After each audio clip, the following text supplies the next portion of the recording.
બકરા ઈદને લઈને જે કુરબાનીના જાનવરોના વેસ્ટેજ નાખવાનો જે પ્રશ્ન હતો, ગઈકાલે જે પાણી ટાંકી વિસ્તારની અંદર જે ખાડા ખોદ્યા હતા, સ્થાનિકો દ્વારા પુરાવાની કવાયત હાથ ધરવામાં આવી હતી. ત્યારબાદ પાલિકા તંત્ર અને પોલીસ તંત્ર જાગ્યું હતું, જેને પગલે આજે સવારેથી અહીંયા જે જૂની જગ્યા હતી નેશનલ હાઈવે નંબર 8 પર, તે જગ્યા ઉપર ખાડા ખોદવાની જે કવાયત કરવામાં આવી છે. કહી શકાય કે જે સ્થાનિકોનો જે પ્રશ્ન હતો, આણંદ નગરજનોનો જે પ્રશ્ન હતો, તે મૂંઝવણનો હવે અંત આવ્યો છે. હું આ જગ્યા જે બતાડવાનો પ્રયત્ન કરીશ, મારા મિત્રને કહીશ કે આ બાજુ જે બતાડે. આ જે જગ્યા, જે જૂની જગ્યા છે, જે જૂની જગ્યા ઉપર ખાડા ખોદવાનું સવારથી જ પાલિકા દ્વારા એ કામ શરૂ કરી દીધું છે.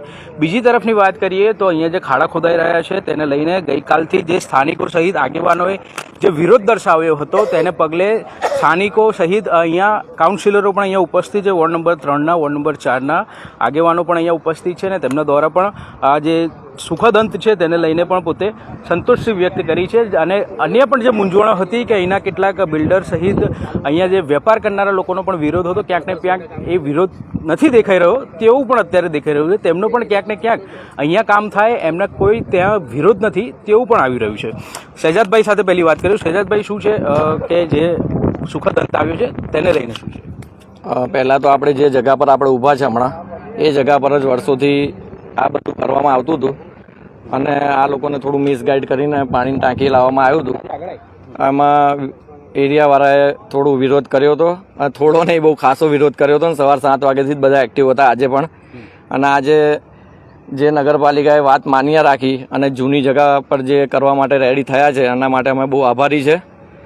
અને બીજું બધું કે હમણાં હાજર જ છે અમે આ જગ્યા પર, અને ભવિષ્ય માટે અમે મશીન બી આ લોકોને કહ્યું જ છે કે ભાઈ જે વેસ્ટેજ આવે અને બાળવા માટે જે મશીન આવે છે એનું પ્લાનિંગ છે અમારું. એટલે બકરા ઈદ પછી માંગણી કરવા માટે અમે રેડી જ છે. એવું કહી શકાય કે જૂની જે ગઈકાલે જે ખાડા ખોદ્યા હતા એ તેની જગ્યાએ હવે અહીંયા નાખવામાં આવશે? હા, બિલકુલ અહીંયા જ નાખવામાં આવશે. ત્યાં બિલકુલ કોઈએ જવું નહીં અને એ ખાડા પૂરાઈ બી ગયા છે ઓલરેડી. ઇલિયાસ આઝાદ પણ જોડાયા છે, વોર્ડ નંબર 3ના કાઉન્સિલર છે. શું કહેશો, 2 દિવસથી જે વિવાદ વંટોળ ચાલ્યું હતું, આજે સુખદ અંત આવ્યો છે?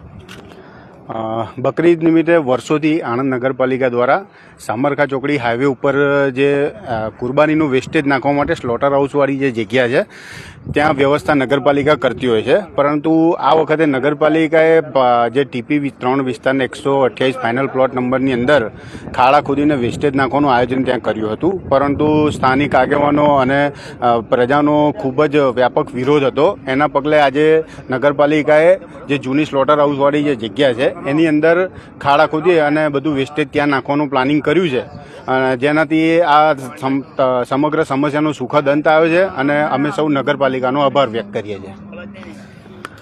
જે પ્રકારે વાત કરીએ તો ગઈકાલે શાંતિ સમિતિની મિટિંગ હતી, તેમાં પણ પોલીસ દ્વારા પણ તમામને સમજાવટ કરવામાં આવી હતી કે જે કુરબાનીના જાનવરનો વેસ્ટેજ નાખવાની જે પ્રક્રિયા હોય છે તે ઠેલી સાથે નાખવાનું નહીં, પરંતુ એ ઠેલી કાઢ્યા બાદ નાખવાની જે સૂચના આપવામાં આવી હતી તેનું પણ સમાધાનને લઈને તેની પણ અત્યારે સૂચનો પાઠવવામાં આવ્યા છે. અત્યારે જે અહીંયા ઊભા છે, હું તમામનો જે દ્રશ્ય બતાડવાનો પ્રયત્ન કરીશ. વોર્ડ નંબર 4ના, વોર્ડ નંબર 3ના કાઉન્સિલર છે, તમામ કાઉન્સિલરો આગેવાનો સહિત અહીંયા ઉપસ્થિત છે. તેને લઈને અત્યારે નેશનલ હાઈવે નંબર 8 પર જે જૂની જગ્યા છે સ્લોટર હાઉસની, ત્યાં ખાડા ખોદીને કુરબાનીના જાનવરનું વેસ્ટેજ નાખવાની જે સુવિધા અહીંયા કરવામાં આવી રહી છે.